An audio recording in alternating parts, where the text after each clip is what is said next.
যুব ভারতী স্টেডিয়ামের ঘটনা থেকে শিক্ষা নিয়ে এবার জলের বোতল নিষিদ্ধ নেতাজি ইন্ডোর স্টেডিয়ামে। কাউকে জলের বোতল নিয়ে ঢুকতে দেওয়া হচ্ছে না, কড়াকড়িভাবে চেক করে তারপরেই প্রবেশ করতে দেওয়া হচ্ছে নেতাজি ইন্ডোর স্টেডিয়ামে। ব্যবসায়ী সম্মেলনে যোগ দিতে আসবেন মুখ্যমন্ত্রী মমতা বন্দ্যোপাধ্যায়।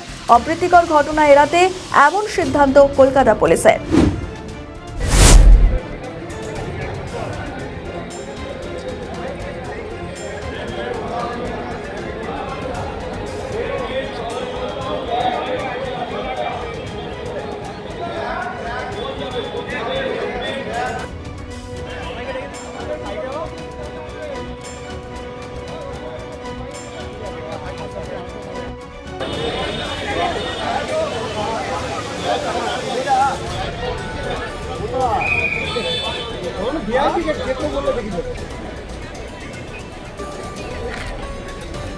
আমাদের ভিডিও ভালো লাগলে লাইক ও শেয়ার করুন, কমেন্ট সেকশনে আপনাদের মতামত জানান। আরও ভিডিও পেতে আমাদের চ্যানেলটিকে সাবস্ক্রাইব করুন এবং প্রতি মুহূর্তে খবরের আপডেট পেতে প্রেস করুন বেল আইকন।